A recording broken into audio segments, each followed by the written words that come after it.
પોરબંદરમાં સતત વરસાદના કારણે છાયાચોકીથી ખીજડી પ્લોટ જતા રસ્તે ફરી વરસાદી પાણી ભરાયા છે, જેના કારણે ફરી આ રસ્તો બંધ કરવાની નોબત આવી છે। ત્યારે વહેલી તકે પાણીનો નિકાલ કરવામાં આવે તેવી માંગ સ્થાનિક વેપારીઓ કરી રહ્યા છે। પોરબંદરમાં સતત વરસાદ વરસી રહ્યો છે અને તમામ માર્ગો જળબંબાકાર થઈ ગયા છે। ત્યારે ગત વરસાદમાં જે માર્ગ પર 12 દિવસ સુધી બંધ રહ્યો હતો તે છાયાચોકીથી ખીજડી પ્લોટ તરફ જતા માર્ગ પર ફરી પાણી ભરાયા છે, જેથી આ માર્ગ પર આવેલા ધંધાર્થીઓના જીવ અધર થયા છે।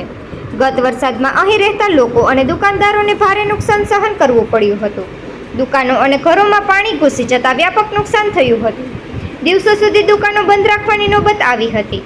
ત્યારે આ વખતે નુકસાન સહન ન કરવું પડે તે માટે વહેલી તકે પાણીનો નિકાલ કરવામાં આવે તેવી માંગ કરી રહ્યા છે।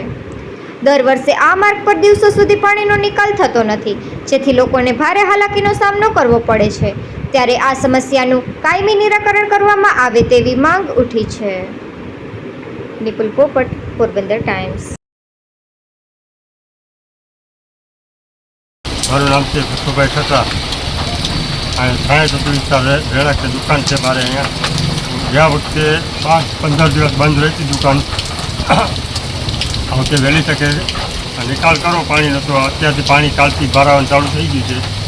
હજી 3 દિવસની આગાહી છે, આપણે તમે વહેલા જલ્દી નિકાલ કરો તો વધારે સારું, નુકસાની ઓછી આવે અમારે।